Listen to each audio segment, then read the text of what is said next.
নতিবপুর ফেরিঘাটে বাঁশের সাঁকোর কাজ জোর কদমে, দুর্ভোগ মুক্তির আশা।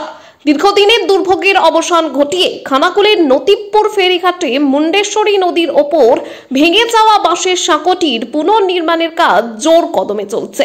কর্মরত কর্মচারীরা আশাবাদী আর 1 মাসের মধ্যেই এই সেতুটি পারাপারের জন্য সম্পন্ন করা হবে। কাজ শুরু হয়েছে 7 তারিখ থেকে, কার্তিক মাসের 7 তারিখ। কার্তিক মাসের 7 তারিখ থেকে আজ কত তারিখ? আজ সংক্রান্তি, 1 মাস আর মোটামুটি 3-15 তার মধ্যে কমপ্লিট হবে। এটাই বাঁশ দিয়ে হচ্ছে, তারপর উপরে তক্তা বিছাবে, তক্তা বিছিয়ে কাজ হবে। এটা বন্যায় ভিজেছিল, মাছ হলে এই পাড়া হবে সব। আমার বাড়ি মোস্তাফাপুর। হ্যাঁ, আমি এখানে কাজ করি। ঠিক আছে, আমার নরেন জানা। বন্যায় ভয়াবহ ক্ষতির মুখে পড়েছিল নতিবপুর ফেরিঘাটের এই গুরুত্বপূর্ণ বাঁশের সাঁকোটি।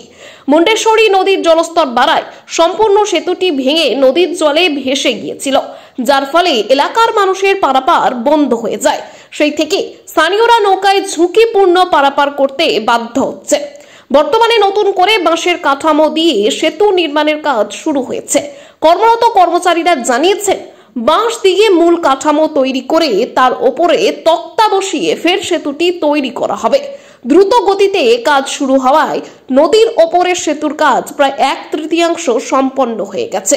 কর্মরত কর্মীদের ধারণা, আগামী প্রায় 1 মাসের মধ্যে এটি সম্পূর্ণ হলে দৈনন্দিন নিত্যযাত্রীদের চরম দুর্ভোগ মিটবে। তবে বাঁশের সাঁকো পুনর্নির্মাণের ফলে সাময়িক স্বস্তি এলেও খানাকুল মানুষের দীর্ঘদিনের কংক্রিটের স্থায়ী সেতুর দাবি আজও অধরা রয়ে গেল। বারবার প্রাকৃতিক দুর্যোগে বাঁশের সাঁকো ভেঙে যাওয়ার জীবনের ঝুঁকি নিয়ে পারাপার করতে হয় সাধারণ মানুষকে। ফলে নতিবপুর ফেরিঘাটে একটি স্থায়ী কংক্রিটের সেতু নির্মাণের দাবি স্থানীয় মহলে এখনো জোরালো।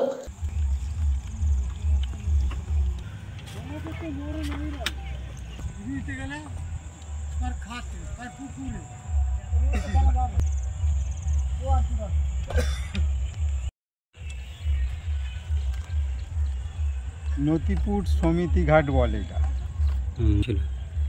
বন্যায় এসে ভেঙে নিয়ে চলে গেছিল সব। কাজ শুরু হয়েছে কার্তিক মাসের 7 তারিখ থেকে 17-18 দিন চলছে। 18 দিন চলছে।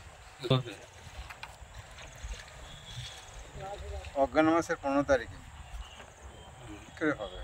আপনার এখানেই কাজ শুরু করেছি।